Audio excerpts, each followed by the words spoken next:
Among the best brief masterpieces of fiction is Lytton's The Haunters and the Haunted. It deals with a mysterious being who passes through the ages, rich, powerful, always behind the scenes, coming no man knows whence, and dying, or pretending to die, obscurely. There is never authentic evidence of his decease. In other later times, at other courts, such an one reappears and runs the same course of luxury, marvel and hidden potency. It appears that the historic original of these romantic characters is no other than the mysterious Comte de Saint-Germain. On the secret of Saint-Germain, the Deathless one, we have no new light to throw and only speak of him for a single reason. Aristotle assures us in his Poetics that the best-known myths dramatized on the Athenian stage were known to very few of the Athenian audience. It is not impossible that the story of Saint-Germain may not be vividly present to the memory of those without what may be classified as eccentric tastes in history. This adventurer played a distinguished part at the court of Louis XV. He pretended to have discovered the elixir of life, by means of which he could make anyone live for centuries, and allowed it to believe that his own age was upwards of 2,000 years. He entertained many of the opinions of the Rosicrucians, boasted of his interactions with sylphs and salamanders, and of his power of drawing diamonds from the earth and pearls from the sea by the force of his incantations. He did not lay claim to the merit of having discovered the philosopher's stone, but devoted so much of his time to the operations of alchemy that it was very generally believed that if such a thing as the philosopher's stone had ever existed, or could be called into existence, he was the man to succeed in finding it. It has never yet been discovered what was his real name, or in what country he was born. Some believed, from the Jewish cast of his handsome countenance, that he was the Wandering Jew. Others asserted that he was the issue of an Arabian princess, and that his father was a salamander, while others, more reasonable, affirmed him to be the son of a Portuguese nobleman. He first carried on his imposture in Germany, where he made considerable sums by selling an elixir to arrest the progress of old age. The Maréchal de Belle-Île purchased a dose of it, and was so captivated with the wit, learning and good manners of the charlatan, and so convinced of the justice of his most preposterous pretensions, that he induced him to fix his residence in Paris. Under the marshal's patronage, he first appeared in the best circles of that capital. Everyone was delighted with the mysterious stranger, who at this period of his life appears to have been about 70 years of age, but did not look more than 45. His easy assurance imposed upon most people. His reading was extensive and his memory extraordinarily tenacious of the slightest circumstances. His pretension to have lived for so many centuries naturally exposed him to some puzzling questions as to the appearance, life, and conversation of the great men of former days, but he was never at a loss for an answer. Many who questioned him for the purpose of scoffing at him refrained in perplexity, quite bewildered by his presence of mind, his ready replies, and his astonishing accuracy on every point mentioned in history. To increase the mystery by which he was surrounded, he permitted no person to know how he lived. He dressed in a style of the greatest magnificence, sported valuable diamonds in his hat, on his fingers and in his shoe buckles, and sometimes made the most costly presents to the ladies of the court. It was suspected by many that he was a spy, in the pay of the English ministry, but there never was a tittle of evidence to support the charge. The king looked upon him with marked favor, was often closeted with him for hours together, and would not suffer any body to speak disparagingly of him. Voltaire constantly turned him into ridicule, and in one of his letters to the King of Prussia states that he pretended to have dined with the Holy Fathers at the Council of Trent. In the memoirs of Madame du Hausset, there are some amusing anecdotes of this personage. She was the widow of a poor man of noble family, and was one of 2 femmes de chambre of Madame de Pompadour. Her manuscript was written, she explains, by aid of a brief diary which she kept during her term of service. Very soon after his arrival in Paris, he had the entree of Madame de Pompadour's dressing room, a favor only granted to the most powerful lords at the court of her royal lover. Madame was fond of conversing with him, and in her presence he thought fit to lower his pretensions very considerably, but he often allowed her to believe that he had lived 200 or 300 years at least. One day, says Madame du Hausset, Madame said to him, "You do not tell us your age, and yet you pretend you are very old." The Countess de Gergy, who was at Vienna some 50 years ago, says she saw you there, exactly the same as you now appear." "It is true, madame," replied Saint-Germain. "I knew Madame de Gergy many years ago." "But you must be more than 100 years old." "That is not impossible, but it is much more possible that the good lady is in her dotage." "You gave her an elixir, surprising for the effects it produced, for she says that during a length of time she only appeared to be 84, the age at which she took it. Why don't you give it to the king?" "Oh, madam," he exclaimed, "the physicians would have me broken on the wheel were I to think of drugging His Majesty. When the world begins to believe extraordinary things of an individual, there is no telling where its extravagance will stop. People, when once they have taken the start, vie with each other who shall believe most." At this period, all Paris resounded with the wonderful adventures of the Count de Saint-Germain, and a company of waggish young men tried the following experiment upon its credulity. A clever mimic, who, on account of the amusement he afforded, was admitted into good society, was taken by them, dressed as the Count de Saint-Germain, into several houses in the Rue du Marais. He imitated the Count's peculiarities admirably, and found his auditors open-mouthed to believe any absurdity he chose to utter. No fiction was too monstrous for their all-devouring credulity. He spoke of the Saviour of the world in terms of the greatest familiarity, said he had supped with him at the marriage in Canaan of Galilee, where the water was miraculously turned into wine. In fact, he said he was an intimate friend of his and had often warned him to be less romantic and imprudent, or he would finish his career miserably. This infamous blasphemy, strange to say, found believers. And ere 3 days had elapsed, it was currently reported that Saint-Germain was born soon after the deluge, and that he would never die. Saint-Germain himself was too much a man of the world to assert anything so monstrous, but he took no pains to contradict the story. In all his conversations with persons of rank and education, he advanced his claims modestly, and as if by mere inadvertency, and seldom pretended to a longevity beyond 300 years, except when he found he was in company with persons who would believe anything. He often spoke of Henry VIII as if he had known him intimately, and of the Emperor Charles V as if that monarch had delighted in his society. He would describe conversations which took place with such an apparent truthfulness, and be so exceedingly minute and particular as to the dress and appearance of the individuals, and even the weather at the time and the furniture of the room, that 3 persons out of 4 were generally inclined to credit him. He had constant applications from rich old women for an elixir to make them young again, and it would appear gained large sums in this manner.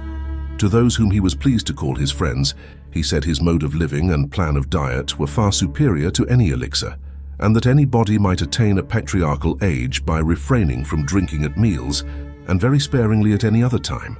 The Baron de Gleichen followed this system and took great quantities of senna leaves, expecting to live for 200 years. He died, however, at 73. The Duchess de Choiseul was desirous of following the same system, but the Duke, her husband, in much wrath, forbade her to follow any system prescribed by a man who had so equivocal a reputation as Monsieur de Saint-Germain. Madame du Hausset says she saw Saint-Germain and conversed with him several times. He appeared to her to be about 50 years of age, was of the middle size, and had fine expressive features. His dress was always simple but displayed much taste. He usually wore diamond rings of great value, and his watch and snuff-box were ornamented with a profusion of precious stones. One day at Madame du Pompadour's apartments, where the principal courtiers were assembled, Saint-Germain made his appearance in diamond knee and shoe buckles of so fine a water that Madame said she did not think the king had any equal to them. He was entreated to pass into the antechamber and undo them, which he did, and brought them to Madame for closer inspection. Monsieur de Ganton, who was present, said their value could not be less than 200,000 livres, or upwards of 8,000 pounds sterling. The Baron de Gleichen, in his memoir, relates that the Count one day showed him so many diamonds that he thought he saw before him all the treasures of Aladdin's lamp, and adds that he had had great experience in precious stones, and was convinced that all those possessed by the Count were genuine. On another occasion, Saint-Germain showed Madame du Pompadour a small box containing topazes, emeralds, and diamonds worth 500,000 livres. He affected to despise all this wealth, to make the world more easily believe that he could, like the Rosicrucians, draw precious stones out of the earth by the magic of his song. He gave away a great number of these jewels to the ladies of the court, and Madame du Pompadour was so charmed with his generosity that she gave him a richly enameled snuff-box as a token of her regard, on the lid of which was beautifully painted a portrait of Socrates or some other Greek sage to whom she compared him. He was not only lavish to the mistresses, but to the maids. Madame du Haussay says, "The Count came to see Madame du Pompadour, who was very ill and lay on the sofa. He showed her diamonds enough to furnish a king's treasury. Madame sent for me to see all those beautiful things. I looked at them with an air of the utmost astonishment, but I made signs to her that I thought them all false.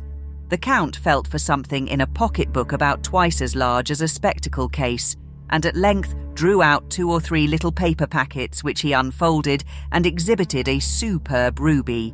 He threw on the table with a contemptuous air a little cross of green and white stones. I looked at it and said it was not to be despised. I then put it on and admired it greatly. The Count begged me to accept it. I refused. He urged me to take it. At length he pressed so warmly that Madame, seeing it could not be worth more than 1,000 livres, made me a sign to accept it. I took the cross, much pleased with the Count's politeness."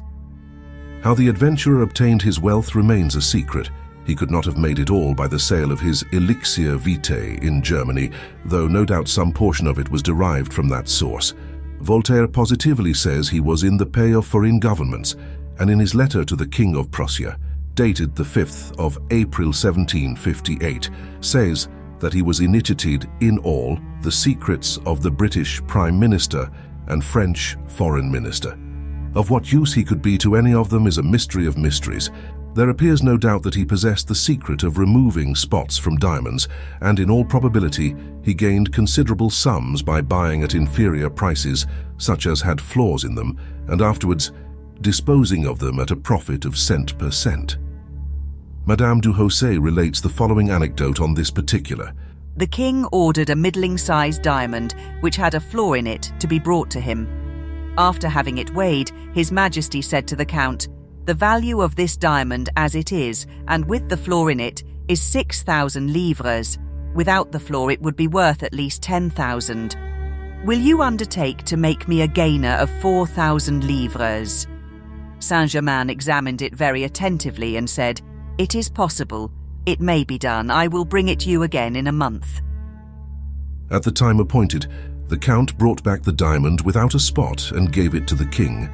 It was wrapped in a cloth which he took off.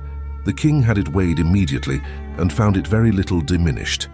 His Majesty then sent it to his jeweler by Monsieur de Ganton, without telling him of anything that had passed. The jeweler gave 9,600 livres for it. The king, however, sent for the diamond back again and said he would keep it as a curiosity. He could not overcome his surprise and said Monsieur de Saint-Germain must be worth millions, especially if he possessed the secret of making large diamonds out of small ones. The Count neither said that he could or could not, but positively asserted that he knew how to make pearls grow and give them the finest water. The king paid him great attention, and so did Madame du Pompadour. Monsieur du Quesnoy once said that Saint-Germain was a quack, but the king reprimanded him. In fact, His Majesty appears infatuated by him, and sometimes talks of him as if his descent were illustrious.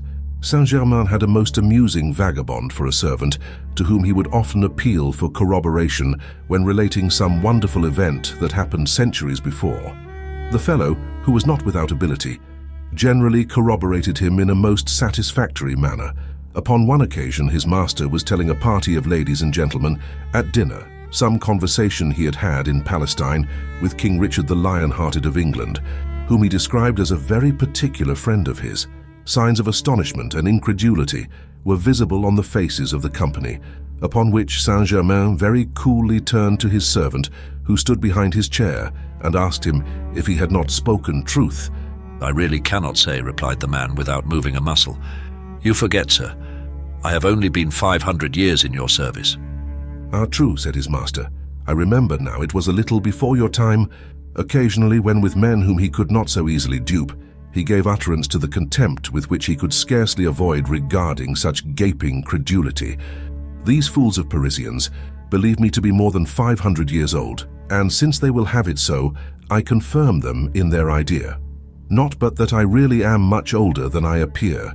Many other stories are related of this strange impostor, but enough have been quoted to show his character and pretensions. It appears that he endeavored to find the philosopher's stone, but never boasted of possessing it. The Prince of Hesse-Kassel, whom he had known years before in Germany, wrote urgent letters to him, entreating him to quit Paris and reside with him. Saint-Germain at last consented. Nothing further is known of his career. There were no gossiping memoir writers at the court of Hesse-Kassel to chronicle his sayings and doings. He allegedly died at Schleswig, under the roof of his friend the Prince in the year 1784. But did Saint-Germain really die in that palace in Hesse? Or did he, on the other hand, escape from a French prison where a witness thought he saw him during the French Revolution? Who knows, he is a will-o'-the-wisp of the memoir writers of the 18th century. Whenever we think we have a chance of finding him in good, authentic state papers, he gives us the slip.